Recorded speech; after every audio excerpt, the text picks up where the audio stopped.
Hürmetli vatandaşlar, bugünkü leksiyamızı başlayımız. Leksiyada size gacırızı. Washington'dan sözleyimiz vaziyet. Gündü bir digidek, her saati bir desek ben bu bağlığı olmayı özgürüp durуваtıdı.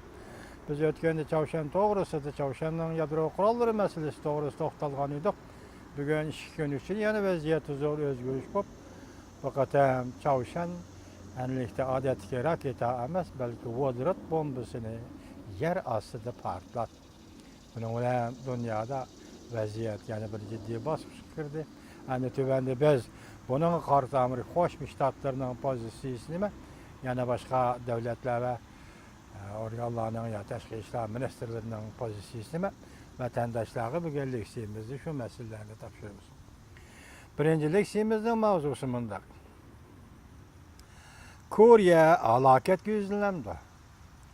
Amerika Koreyaga yadro qurollari o'rinlashtirib, yangi so'g'oq munosabatlar urushni boshlaydi. Mavzular xabar 9-yangi 2 kun Vanvitor betida e'lon qilindi. Xabar mundaq boshlanadi.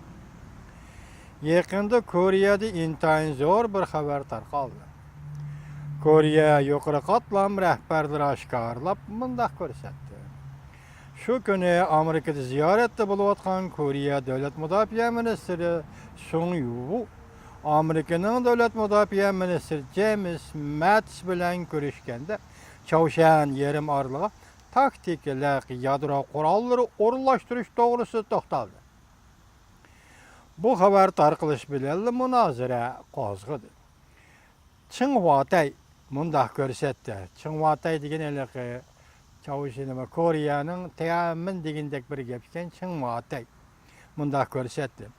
Koreya hukumati Çavşan yarim orlig'i taktikalik yadro qurollar o'rinlashtirishni o'ylashgani yo'q.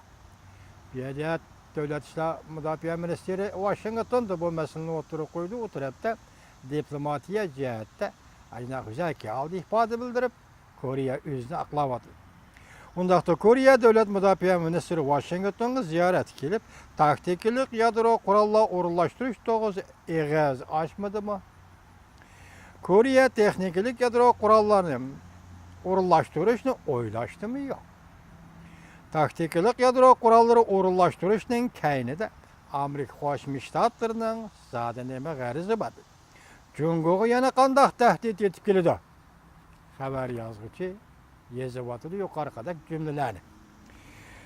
Amaliyotda Amerikaning sobiq prezidenti Obama hukumati Jungoga qartib Osiyo Tinch okeanda qayta tangpungliq yaratish strategiyasini yo'lga qo'ygandan keyin Koreyaga sotish sistemasini o'rinlashtirishni ilgari surishdan boshqa Koreyaga yadro qurollari o'rinlashtirishni izchil ilgari surib, Jungoni cheklashni maqsad qiladi deydi Jang Hao.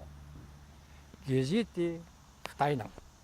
Yaqinda Xitoyning kasken radikal gazeti Yer shari vaqt gazetidan boshqa yaqinda yana shu Xitoyda nashr qilingan Jang Hao deydigan bir gazet paydo bo'lib qoldi. Bu to'g'ri bitimi, gazetmi bilmadim.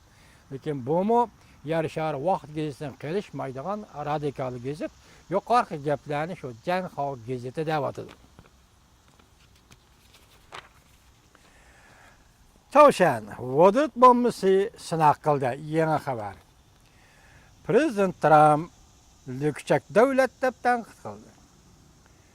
Mavzuli xabar 9-yangi 3 kun Vanvitor betida e'lon qilindi. Xabar mundaq boshlandi.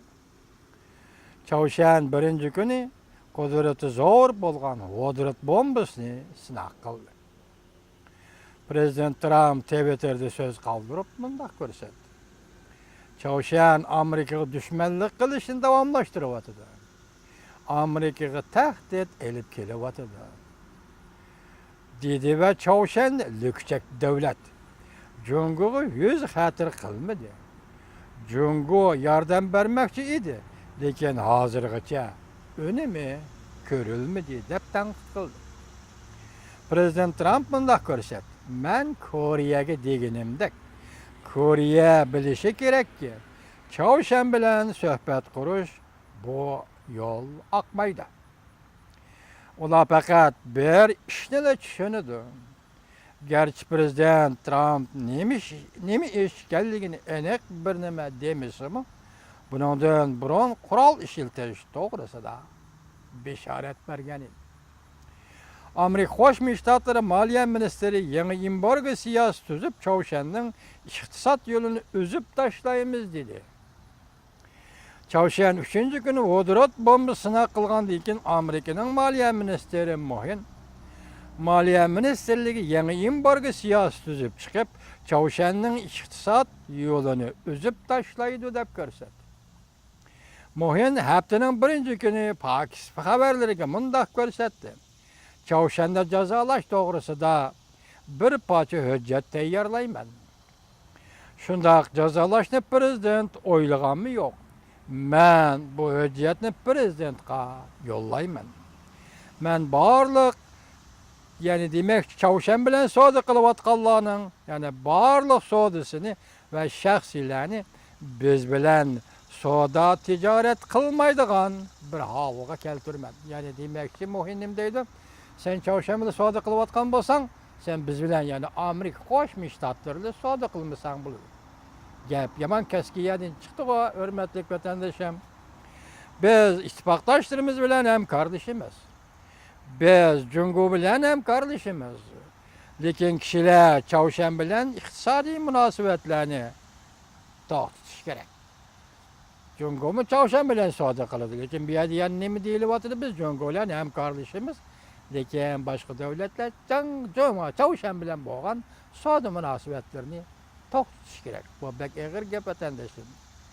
Bu ish, ya'ni Chavshanning vodorod bombasini portlatishi biz qabul qila olmaydigan bir ishdir.